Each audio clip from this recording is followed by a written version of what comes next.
ഇൻ്റർടെമ്പറൽ choices. Over ടൈമുള്ള ഒരു ഇൻഡിവിജ്വലിൻ്റെ ചോയ്സിനെയാണ് നമ്മൾ ഇൻ്റർടെമ്പറൽ choice കൊണ്ട് ഉദ്ദേശിക്കുന്നത്. ഇൻ്റർടെമ്പറൽ കൺസംഷൻ ചോയ്സ് എന്ന് പറഞ്ഞാൽ ഓവർ ടൈമുള്ള ഒരു ഇൻഡിവിജ്വലിൻ്റെ കൺസംഷൻ ചോയ്സസ് ആണ്. ഇർവിങ് ഫിഷറാണ് ഒരു മൾട്ടി പീരിയഡ് മോഡൽ ഉപയോഗിച്ച് ഇൻ്റർടെമ്പറൽ കൺസംഷൻ ചോയ്സിനെ ഡെവലപ്പ് ചെയ്തിട്ടുള്ളത്. ഇതിൽ he showed how a rational forward looking consumer optimally distributes his consumption over time. Conventional അനാലിസിസിൽ നമ്മൾ പഠിച്ചിട്ടുള്ളതാണ് എങ്ങനെയാണ് ഒരു കൺസ്യൂമർ, ഒരു റാഷണൽ കൺസ്യൂമർ ഒരു ഇക്വിലിബ്രിയം കൺസംഷനിലേക്ക് എത്തുന്നത് എന്നുള്ളത്. അവിടെ നമ്മൾ രണ്ട് മെയിൻ ടൂൾസാണ് ഉപയോഗിച്ചിട്ടുള്ളത്. ഒന്ന് ബഡ്ജറ്റ് ലൈനും ഒന്ന് ഇൻഡിഫറൻസ് കർവും. അപ്പോൾ ബഡ്ജറ്റ് ലൈനും ഹയസ്റ്റ് ഇൻഡിഫറൻസ് കർവും ടാൻജൻസിയിൽ എത്തുന്ന പോയിന്റിലാണ് ഒരു കൺസ്യൂമർ ഇക്വിലിബ്രിയത്തിൽ എത്തുക. ഇവിടെ നമ്മൾ ഈ രണ്ട് ടൂൾസ്, അതായത് ബഡ്ജറ്റ് കൺസ്ട്രെയിൻറ്റും കൺസംഷൻ പ്രിഫറൻസും, ഇത് രണ്ടും ഉപയോഗിച്ചിട്ടാണ് ഈ ഒരു തിയറി എക്സ്പ്ലെയിൻ ചെയ്യുന്നത്. ബഡ്ജറ്റ് കൺസ്ട്രെയിൻറ്റിൻ്റെയും കൺസംഷൻ പ്രിഫറൻസിൻ്റെയും സഹായത്തോടു കൂടിയാണ് നമ്മൾ ഒരു റാഷണൽ ഇൻഡിവിജ്വൽ കൺസ്യൂമറിൻ്റെ optimal choice of consumption pattern കണ്ടെത്തുന്നത്. ഇതിലെ മെയിൻ അസംഷൻസ് എന്തൊക്കെയാണെന്ന് നോക്കാം. There are 2 time periods. Then amount of consumption in each period is denoted by C1 and C2. First പീരീഡിലെ കൺസംഷൻ ആണ് C1 ആൻഡ് സെക്കൻഡ് പീരീഡിലെ consumption ആണ് C2. The prices of consumption in each period are constant at 1. The amount of money the consumer will have in each period is denoted by M1 and M2. അതായത് first പീരീഡിൽ ഒരു ഇൻഡിവിജ്വലിന് available ആയിട്ടുള്ള maximum income എന്ന് പറയുന്നത് M1 ആണ്. അതുപോലെ second പീരീഡിൽ the income available is M2. ആദ്യം നമുക്ക് ബഡ്ജറ്റ് കൺസ്ട്രെയിൻറ്റ് എന്താണെന്ന് നോക്കാം. Budget constraint simply means a constraint imposed by the budget on the consumption pattern of the individual. Imagine a consumer who chooses how much of some good to consume in each of 2 time periods C1 and C2. അസംഷൻസിൽ നമ്മൾ ആദ്യമേ പറഞ്ഞതാണ് 2 time periods ആണുള്ളത്. അപ്പോൾ ഈ 2 time പീരീഡ്സിൽ ഒരു individual എങ്ങനെയാണ് അദ്ദേഹത്തിൻ്റെ consumption pattern design ചെയ്യുന്നത് നമുക്ക് നോക്കാം.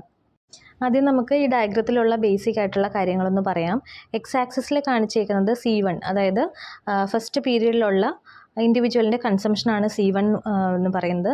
സെക്കൻഡ് ടൈം പീരീഡിലുള്ള കൺസംഷനാണ് C2 കൊണ്ട് ഉദ്ദേശിക്കുന്നത്. ഇനി ഫസ്റ്റ് പീരീഡിൽ ഇൻഡിവിജ്വലിന് അവൈലബിൾ ആയിട്ടുള്ള മാക്സിമം ഇൻകം എന്ന് പറയുന്നത് M1 ആണ്. അതുപോലെ സെക്കൻഡ് പീരീഡിൽ the maximum income available to the individual is M2. ഈ ഒരു ഡയഗ്രം ഉപയോഗിച്ച് നമുക്ക് ഇവിടുത്തെ 2 കേസുകൾ എക്സ്പ്ലെയിൻ ചെയ്യാം. First case is that of savings. അതായത് പീരീഡ് 1 അവൈലബിൾ ആയിട്ടുള്ള മാക്സിമം ലെവൽ ഓഫ് ഇൻകം എന്ന് പറയുന്നത് M1 ആണെന്ന് നമ്മൾ പറഞ്ഞു. അപ്പോൾ ആ ഇൻകത്തിൽ നിന്ന് കുറച്ച് സേവ് ചെയ്തിട്ട് അത് വേണമെങ്കിൽ നമുക്ക് ഫ്യൂച്ചർ കൺസംഷന് വേണ്ടിയിട്ട് ഉപയോഗിക്കാം. ഇവിടെ ഇൻഡിവിജ്വൽ ബോറോ ചെയ്യുന്നതേ ഇല്ല, മറിച്ച് അദ്ദേഹത്തിന് അവൈലബിൾ ആയിട്ടുള്ള ഇൻകത്തിൽ നിന്ന് കുറച്ച് സേവ് ചെയ്തിട്ടാണ് ഫ്യൂച്ചർ കൺസംഷന് വേണ്ടിയിട്ട് അവിടെ ഉപയോഗിക്കുന്നത്. So in this case, the individual has no possibility of borrowing money, so that the most he can spend in period 1 is M1. And this is the budget constraint when the rate of interest is 0 and no borrowing is allowed. നമ്മൾ പറഞ്ഞതാണ് ഇവിടെ borrowing ഇല്ല, അതുകൊണ്ട് തന്നെ rate of interest എന്ന് പറയുന്ന കാര്യം അവിടെ വരുന്നേ ഇല്ല. ഇവിടെ കൺസ്യൂമറിന് 2 മെയിൻ ചോയ്സുകളാണുള്ളത്, കൺസ്യൂമേഴ്സ് ചോയ്സസ്. അപ്പോൾ ഒന്നെന്ന് പറയുന്നത് ഒന്നുകിൽ ഓരോ പീരീഡിലുള്ള മാക്സിമം അവൈലബിൾ ആയിട്ടുള്ള ഇൻകം അയാൾക്ക് കൺസംഷന് വേണ്ടിയിട്ട് മൊത്തം ഉപയോഗിക്കാം. അതായത് M1 എന്ന് പറയുന്നത് ഫസ്റ്റ് പീരീഡിലുള്ള ലെവൽ ഓഫ് ഇൻകം ആണ്, അത് മുഴുവൻ ആ പീരീഡിൽ കൺസ്യൂം ചെയ്യാം. സെക്കൻഡ് പീരീഡിൽ അവൈലബിൾ ആയിട്ടുള്ളത് M2 എന്ന് പറയുന്ന ലെവൽ ഓഫ് ഇൻകം ആണ്, സെക്കൻഡ് പീരീഡിൽ അത് ഉപയോഗിച്ച് കൺസംഷൻ നടത്താം. അപ്പോൾ the consumer could choose to consume at M1, M2, which means that he just consumes his income in each period. ഇനി രണ്ടാമത്തെ കേസ് എന്ന് പറഞ്ഞാൽ he can choose to consume less than his income during the first period. First പീരീഡിൽ M1 level of income ആണ് നമ്മൾ പറഞ്ഞു, അത്രയും തന്നെ കൺസ്യൂം ചെയ്യാതെ അതിൽ നിന്ന് കുറച്ച് ഫ്യൂച്ചറിലേക്ക് മാറ്റി വെച്ചിട്ട് ബാക്കിയുള്ളത് അദ്ദേഹത്തിന് കൺസ്യൂം ചെയ്യാം. Here the consumer is saving some of his first period consumption for a later date. അവിടെ അദ്ദേഹത്തിൻ്റെ ഫസ്റ്റ് പീരീഡിലുള്ള കൺസംഷൻ കുറച്ചിട്ടാണ് ഫ്യൂച്ചർ പീരീഡിലേക്ക് മാറ്റി വെക്കുന്നത്.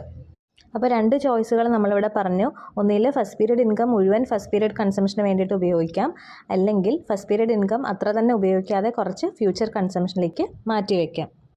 നമ്മൾ പറഞ്ഞ രണ്ടാമത്തെ ചോയ്സിനെ കാണിക്കുന്ന ബഡ്ജറ്റ് ലൈനാണ് നമ്മൾ ആ റെഡ് ലൈൻ വഴി കാണിച്ചിട്ടുള്ളത്. ബഡ്ജറ്റ് ലൈനിന് നെഗറ്റീവ് സ്ലോപ്പാണ്. പിന്നെ ബഡ്ജറ്റ് ലൈൻ എന്ന് പറയുന്ന ആ M1 എന്ന് പറയുന്ന അതിന് നേരെ കാണിച്ചേക്കുന്ന എൻഡോമെന്റ് എന്ന് പറയുന്ന ആ ഒരു പോയിന്റ് വരെ മാത്രമേ വരുള്ളൂ. കാരണം എന്താണ്, M1 ആണ് അയാൾക്ക് അവൈലബിൾ ആയിട്ടുള്ള maximum level of income in the first period. അതിനപ്പുറത്തേക്ക് പോകാൻ പറ്റുമോ? ഇല്ല. ഫസ്റ്റ് പീരീഡിലെ കൺസംഷൻ നമ്മൾ എത്രയും കുറയ്ക്കുന്നോ അത്രയും കൺസംഷൻ നമുക്ക് ഫ്യൂച്ചർ പീരീഡിൽ കൂട്ടാൻ വേണ്ടിയിട്ട് പറ്റും. അതാണ് ബഡ്ജറ്റ് ലൈനിൻ്റെ സ്ലോപ്പ് നമ്മൾ -1 ആയിട്ട് അവിടെ കാണിച്ചേക്കുന്നത്. അതുപോലെ ഒരു കാര്യം കൂടെ നമുക്കിവിടെ പറയാം, ബോറോയിങ് ഇല്ലാത്ത സമയത്ത് കൺസ്യൂമറിന് അവൈലബിൾ ആയിട്ടുള്ള കൺസംഷൻ മിക്സാണ് നമ്മൾ ആ എൻഡോമെൻറ്റ് പോയിന്റിൽ കാണിച്ചേക്കുന്നത്. Now second case is a case of borrowings.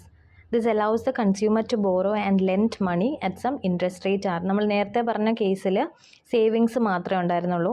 ഇവിടെ നമ്മൾ ബോറോയിങ്സിനെയും കൂടി ഇൻക്ലൂഡ് ചെയ്തിട്ടാണ് പറയുന്നത്. Keeping the prices of consumption in each period at one for convenience we can derive the budget constraint. ഇവിടെ നമ്മൾ രണ്ട് കേസുകൾ എക്സ്പ്ലെയിൻ ചെയ്യുന്നുണ്ട്. ഒന്ന്, ഫസ്റ്റ് പീരീഡിൽ ഇൻഡിവിജ്വലിന് സേവിങ്സ് ഉണ്ടാകുമ്പോൾ സെക്കൻഡ് പീരീഡ് കൺസംഷൻ എത്രയാണ് വരുന്നത്. അതുപോലെ ഫസ്റ്റ് പീരീഡിൽ ഇൻഡിവിജ്വൽ ബോറോ ചെയ്യുമ്പോൾ സെക്കൻഡ് പീരീഡിലെ കൺസംഷൻ എന്തായിരിക്കും വരുന്നത്. ഈ രണ്ട് കാര്യങ്ങളാണ് നമ്മൾ ഇതിൽ എക്സ്പ്ലെയിൻ ചെയ്യുന്നത്. അപ്പോൾ ഒന്നാമത്തേത് സേവിങ്സിൻ്റെ കേസാണ് ഇവിടെ. അപ്പോൾ ഒരാൾക്ക് സേവിങ്സ് ഉണ്ടാകണമെന്നുണ്ടെങ്കിൽ അയാളുടെ കൺസംഷൻ എന്ന് പറയുന്നത് അയാൾക്ക് നിലവിലുള്ള ഇൻകത്തിനേക്കാട്ടിലും കുറവായിരിക്കണം. എന്നാൽ മാത്രമേ നമുക്ക് അവിടെ കുറച്ച് സേവ് ചെയ്യാൻ പറ്റുള്ളൂ. അപ്പോൾ ഇവിടുത്തെ സേവിങ്ങിനെ നമ്മൾ M1 - C1 എന്നാണ് എക്സ്പ്രസ് ചെയ്യുന്നത്. M1 എന്ന് പറയുന്നത് അയാൾക്ക് ഫസ്റ്റ് പീരീഡിൽ അവൈലബിൾ ആയിട്ടുള്ള ടോട്ടൽ ഇൻകം ആണ്, and C1 is A consumption. അപ്പോൾ ഇത് തമ്മിലുള്ള ഡിഫറൻസ് ആണ് അവിടുത്തെ സേവിങ്സ് എന്ന് പറയുക. ഈ സേവിങ്സിന് അദ്ദേഹത്തിനൊരു ഏർണിങ്സ് കിട്ടുന്നുണ്ട്, അതാണ് അതിന് കിട്ടുന്ന rate of interest 6. So when the first period consumption is less than first period income, C2 becomes, C2 എന്ന് പറയുന്നത് കൺസംഷൻ്റെ സെക്കൻഡ് പീരീഡ് ആണ്. അപ്പോൾ കൺസംഷൻ്റെ second period is equal to M2 plus, M2 എന്ന് പറയുന്നത് എന്താണ്, സെക്കൻഡ് പീരീഡിൽ അവൈലബിൾ ആയിട്ടുള്ള അദ്ദേഹത്തിൻ്റെ ഇൻകം ആണ്, അതെന്തായാലും അവിടെ ഉണ്ടാവും. അപ്പോൾ M2 പ്ലസ് M1 - C1, അത് അദ്ദേഹത്തിൻ്റെ സേവിങ്സ് ആണ്. ഫസ്റ്റ് പീരീഡിൽ കൺസ്യൂം ചെയ്യാത്തൊരു പാർട്ടുണ്ട്, അത്രയുമാണ് സേവിങ്സ്. അപ്പോൾ M1 - C1 is A savings in the first period plus R into M1 - C1. ഈ സേവിങ്സിന് നമുക്കൊരു ഏർണിങ്സ് കിട്ടുമെന്ന് പറഞ്ഞല്ലോ, അതാണ് റേറ്റ് ഓഫ് ഇൻട്രസ്റ്റ്. അപ്പോൾ ഈ R ഇൻറ്റു M1 - C1 എന്ന് പറയുന്നത് interest earn from savings in the first period ആണ്. അപ്പോൾ ഈ ഇക്വേഷനെ നമുക്ക് ഇങ്ങനെ എഴുതാം, C2 is equal to M2 plus 1 plus R into M1 - C1. First period consumption എന്ന് പറയുന്നത് ഫസ്റ്റ് പീരീഡ് ഇൻകത്തിനേക്കാട്ടിൽ കുറവാണെങ്കിൽ അവിടെ സേവിങ്സ് ഉണ്ടാകുമെന്ന് നമ്മൾ പറഞ്ഞു. ഇനിയിപ്പോൾ നേരെ തിരിച്ചാണെങ്കിൽ, അതായത് when first period consumption is more than the first period income, അവിടെ ഇൻകത്തിനേക്കാട്ടിലും കൂടുതലാണ് അദ്ദേഹത്തിൻ്റെ കൺസംഷൻ എങ്കിൽ അവിടെ ബോറോ ചെയ്യേണ്ടതായിട്ട് വരും. അപ്പോൾ ഇവിടെ അദ്ദേഹത്തിൻ്റെ ബോറോയിങ്സിനെ നമുക്ക് എങ്ങനെ എക്സ്പ്രസ് ചെയ്യാൻ പറ്റും, C1 - M1 എന്ന് കാണിക്കാം. ഈ ബോറോയിങ്സിന് തീർച്ചയായിട്ടും ഒരു റേറ്റ് ഓഫ് ഇൻട്രസ്റ്റ് അദ്ദേഹം പേ ചെയ്യേണ്ടി വരും. അപ്പോൾ അതാണ് R into C1 - M1. So when the consumer is a borrower, when C1 is greater than M1, and the interest he has to pay in the second period will be R into C1 minus M1. അപ്പോൾ consumer borrower ആകുമ്പോൾ തീർച്ചയായിട്ടും ഈ ഇൻട്രസ്റ്റും കൊടുക്കേണ്ടി വരും. അതുപോലെ തന്നെ he also has to pay back the amount that he has borrowed. അയാൾ borrow ചെയ്ത ആ ഒരു പ്രിൻസിപ്പൽ എമൗണ്ടും അദ്ദേഹത്തിന് കൊടുക്കേണ്ടതായിട്ടുണ്ട്. അപ്പോൾ ഇത് വെച്ച് നമുക്ക് C2 എങ്ങനെയാണ് ഡിറ്റർമിൻ ചെയ്യാൻ പറ്റുന്നതെന്ന് നോക്കാം.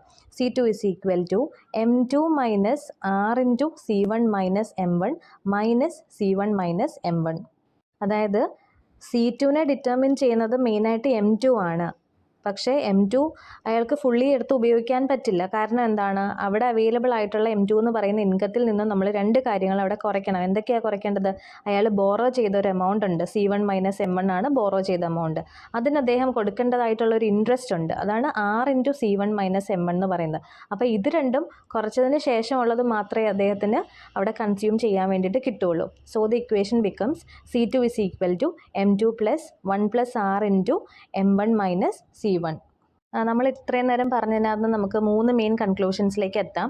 If M1 minus C1 is positive, then the consumer earns interest on his savings.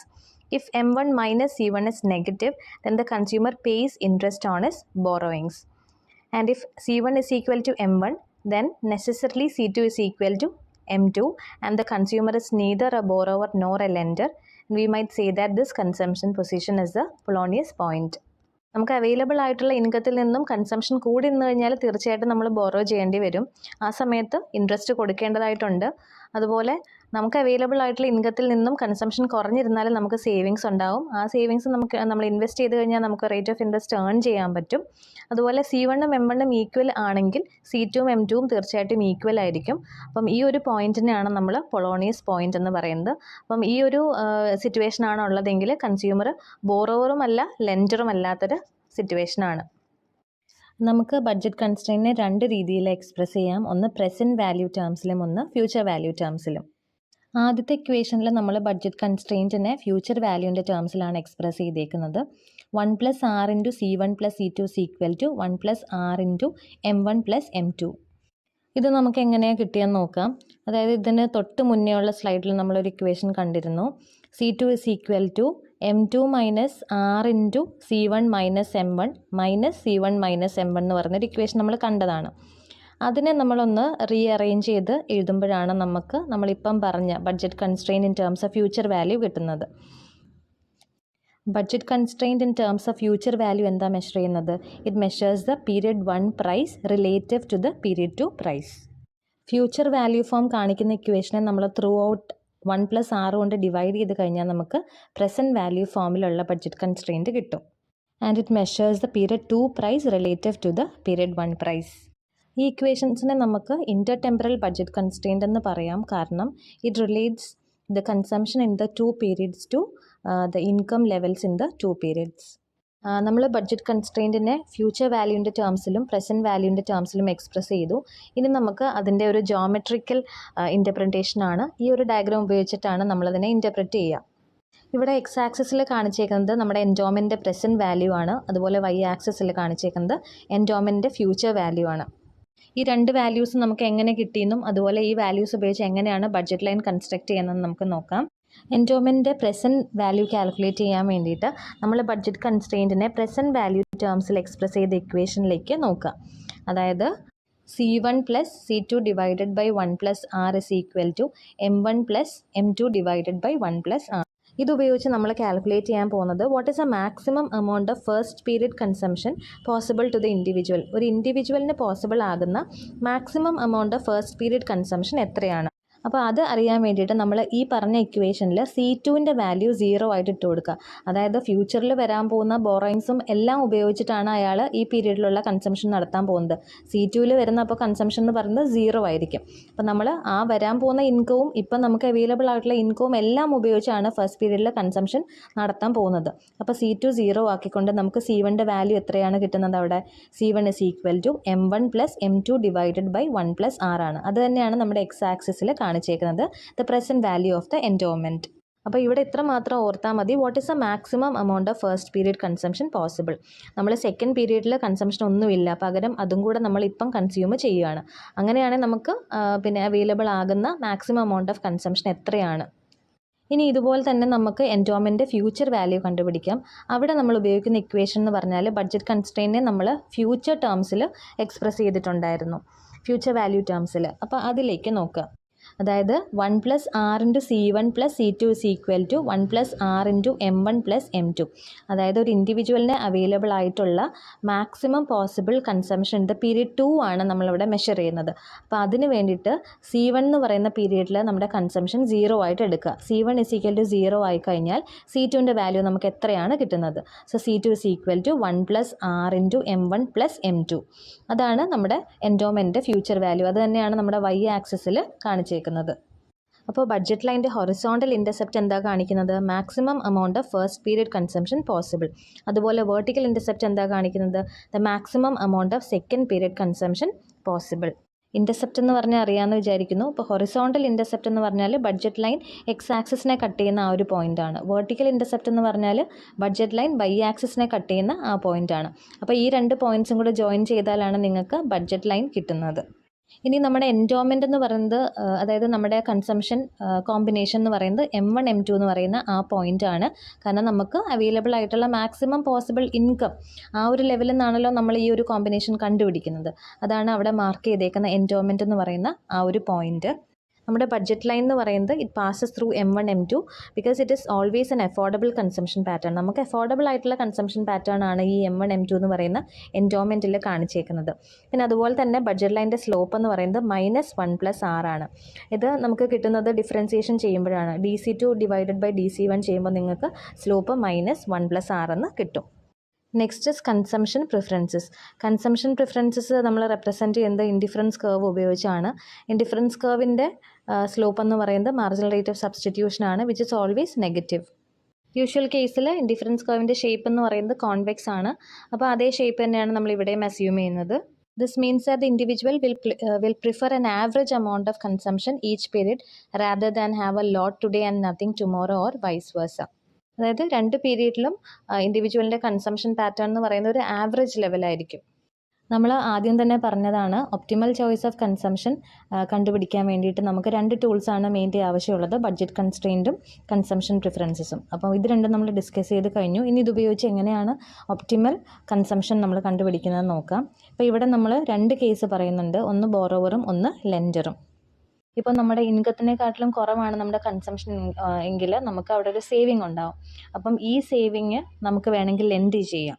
അതുപോലെ നമ്മുടെ ഇൻകത്തിൽ കാട്ടിലും കൂടുതലാണ് നമ്മുടെ കൺസംഷൻ എങ്കിൽ നമ്മളവിടെ ബോറോ ചെയ്യേണ്ടി വരും അല്ലേ. ആ കേസിൽ നമ്മളൊരു ബോറോവർ ആയേക്കാം. അപ്പോൾ താഴെ കാണിച്ചിരിക്കുന്ന ഡയഗ്രത്തിൻ്റെ ഫസ്റ്റ് പാർട്ടിൽ ബോറോവറിൻ്റെ കേസും രണ്ടാമത്തെ പാർട്ടിൽ ലെൻഡറിൻ്റെ കേസുമാണ് കാണിച്ചേക്കുന്നത്. രണ്ട് ഡയഗ്രത്തിൻ്റെയും എക്സ് ആക്സിസിൽ കാണിക്കുന്നത് ഫസ്റ്റ് പീരീഡിൽ ഒരു ഇൻഡിവിജ്വൽ കൺസ്യൂമറിൻ്റെ ഇൻകം എത്രയാണ്, ഇൻകം ലെവലും അതുപോലെ അദ്ദേഹം ചൂസ് ചെയ്യുന്ന കൺസംഷനുമാണ്. അതുപോലെ തന്നെ വൈ ആക്സിസിൽ കാണിക്കുന്നത് സെക്കൻഡ് പീരീഡിൽ അദ്ദേഹത്തിനുള്ള ഇൻകം ലെവലും അദ്ദേഹം ചൂസ് ചെയ്യുന്ന കൺസംഷനുമാണ്. അതുപോലെ രണ്ട് കേസിലും ഒപ്റ്റിമൽ ചോയ്സ് ഓഫ് കൺസംഷൻ എന്ന് പറയുന്നത് ഏത് പോയിൻ്റാണ്? It is a point where the budget line and the highest indifference curve intersect. Highest indifference curve budget ലൈനിനെ മീറ്റ് ചെയ്യുന്ന ആ ഒരു പോയിൻ്റാണ് അവിടെ ഒപ്റ്റിമൽ ചോയ്സ് ഓഫ് കൺസംഷൻ എന്ന് പറയുന്നത്. താഴെ കാണിച്ചേക്കുന്ന പാനലിൻ്റെ ഫസ്റ്റ് പാർട്ട് നോക്കിയാൽ നമുക്കൊരു ബോറോവറിൻ്റെ ചോയ്സ് കാണാം. അവിടെ നമ്മൾ എക്സ് ആക്സിസിലേക്ക് നോക്കിക്കഴിഞ്ഞാൽ നമുക്ക് ക്ലിയർ ആയിട്ട് മനസ്സിലാക്കാൻ പറ്റും അദ്ദേഹത്തിൻ്റെ ഇൻകം എന്ന് പറയുന്നത് M1ഉം കൺസംഷൻ എന്ന് പറയുന്നത് C1ഉമാണ്. അതായത് clearly C1 is greater than M1. ആ M1 C1 എന്ന് പറയുന്നത് എന്താണ്? അദ്ദേഹത്തിൻ്റെ ബോറോയിങ്സ് ആണ്. അതായത് ഉള്ള ഇൻകത്തിനെക്കാട്ടിലും കൂടുതലാണ് അദ്ദേഹത്തിൻ്റെ കൺസംഷൻ ലെവൽ എന്ന് പറയുന്നത്. അതായത് അത്രയും മീറ്റ് ചെയ്യാൻ വേണ്ടിയിട്ട് അയാൾ ബോറോ ചെയ്തേ പറ്റുള്ളൂ. അപ്പോൾ ബോറോയിങ്സ് അവിടെ വന്നതുകൊണ്ട് തന്നെ അടുത്ത പീരീഡിലുള്ള ഇൻകത്തിൽ നിന്നും അതിന് കൊടുക്കാനുള്ള ഇൻട്രസ്റ്റും അതിൻ്റെ പ്രിൻസിപ്പൽ എമൗണ്ട് എല്ലാം നമ്മൾ അവിടെ കുറയ്ക്കും. അങ്ങനെ വരുമ്പോൾ അവിടുത്തെ കൺസംഷൻ എന്ന് പറയുന്നത് അവിടെയുള്ള M2 എന്ന് പറയുന്ന ലെവൽ ഓഫ് ഇൻകത്തിനെക്കാട്ടിലും താഴെയാണ് വരിക. അത് വൈ ആക്സിസിൽ നോക്കിയാൽ മനസ്സിലാവും. C2 is less than that of M2. അപ്പോൾ ഒരു ബോറോവറിനെ സംബന്ധിച്ച് അദ്ദേഹത്തിൻ്റെ കൺസംഷൻ കോമ്പിനേഷൻ എന്ന് പറയുന്നത് C1 C2 ആണ്. ഇനി അതുപോലെ തന്നെ നമുക്ക് പാനലിൻ്റെ സെക്കൻഡ് പാർട്ട് നോക്കിക്കഴിഞ്ഞാൽ ലെൻഡറിൻ്റെ കൺസംഷൻ ചോയ്സ് അറിയാൻ വേണ്ടി പറ്റും. അവിടെ എക്സ് ആക്സിസിൽ നോക്കിക്കഴിഞ്ഞാൽ നമുക്ക് മനസ്സിലാവും അദ്ദേഹത്തിൻ്റെ ഇൻകം ലെവലിനും ഒത്തിരി താഴെയാണ് കൺസംഷൻ എന്ന് പറയുന്നത്. സോ അവിടെ C1 M1 എന്ന് പറയുന്ന അദ്ദേഹത്തിൻ്റെ സേവിങ്സ് ആണ്. സേവിങ്സ് വരുന്നത് കൊണ്ട് തന്നെ അദ്ദേഹത്തിന് അത് ഇൻവെസ്റ്റ് ചെയ്യുകയും അതിൽ നിന്ന് ഒരു ഇൻട്രസ്റ്റ് കിട്ടുകയും ചെയ്യുന്നുണ്ട്. So he can use this amount for the second period consumption. അപ്പം ഇത് അഡീഷണൽ ആയിട്ട് അദ്ദേഹത്തിൻ്റെ സെക്കൻഡ് പീരീഡ് കൺസംഷന് വേണ്ടിയിട്ട് ഉപയോഗിക്കാം. അപ്പോൾ വൈ ആക്സിസിലേക്ക് നോക്കിക്കഴിഞ്ഞാൽ നമുക്ക് മനസ്സിലാവും അവൈലബിൾ ആയിട്ടുള്ള M2 ലെവൽ ഓഫ് ഇൻകത്തിൽ നിന്നും ഒത്തിരി മുകളിലാണ് അദ്ദേഹത്തിൻ്റെ സെക്കൻഡ് പീരീഡ് കൺസംഷൻ C2 എന്ന് പറയുന്നത്. അപ്പോൾ ഒരു ലെൻഡറിനെ സംബന്ധിച്ച് അദ്ദേഹത്തിൻ്റെ കൺസംഷൻ കോമ്പിനേഷൻ എന്ന് പറയുന്നത് C1 C2 ആണ്. അതാണ് നമ്മളവിടെ ചോയ്സ് എന്ന് പറഞ്ഞ് മാർക്ക് ചെയ്തേക്കുന്നത്. അപ്പോൾ ബോറോവറിൻ്റെ കേസിൽ C1 is greater than M1 and ലെൻഡറിൻ്റെ കേസിൽ C1 is less than that of M1. ഈ രണ്ട് ചോയ്സസും എൻഡോമെൻറ്റ് പോയിൻറ്റ്സിൽ നിന്നും ഡിഫറെൻ്റ് ആണ്. കാരണം ഇവിടെ M1 is equal to C1 എന്ന് പറയുന്നൊരു സിറ്റുവേഷനോ അല്ലെങ്കിൽ M2 is equal to C2 എന്ന് പറയുന്നൊരു സിറ്റുവേഷനോ അല്ല.